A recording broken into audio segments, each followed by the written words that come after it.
Gold, silver and copper were amongst the first metals to be discovered. They can sometimes be found as pure metals in the Earth's crust. These sparkles are tiny pieces of pure gold. And the diagonal ridge in this rock is a vein of copper.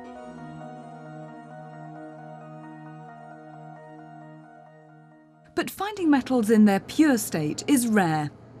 Copper is usually found in rocks, combined with iron, sulfur and oxygen. This is copper oxide. To extract pure copper metal, oxygen has to be removed, a process known as reduction. One method is to use hydrogen as a reducing agent. Hydrogen gas from a cylinder is passed over the copper oxide. A mixture of hydrogen and air is explosive, but once all the air has been pushed out of the tube, it's safe to burn off the excess hydrogen. It burns so cleanly that it's hard to see the flame.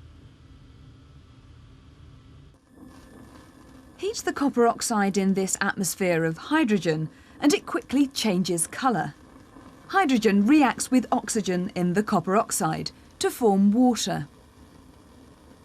Copper metal is left behind.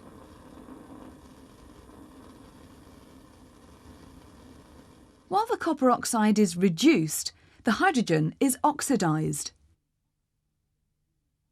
But as soon as the hydrogen and heat are removed, the reaction reverses. What's happening to the copper?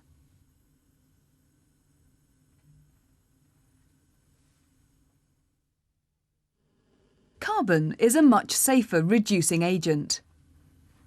Mix it with copper oxide and simply heat in a boiling tube.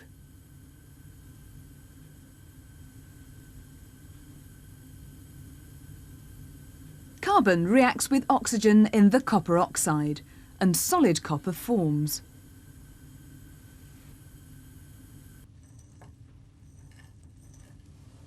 Carbon is more reactive than copper.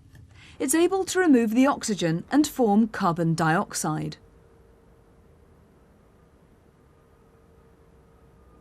While the copper oxide is reduced, the carbon is oxidised.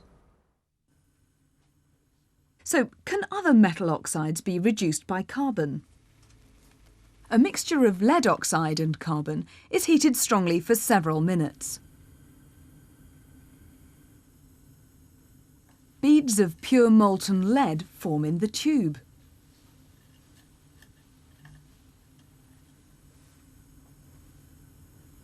But heat a mixture of iron oxide and carbon, and nothing happens. Why does carbon reduce copper and lead oxides, but leave iron oxide unchanged?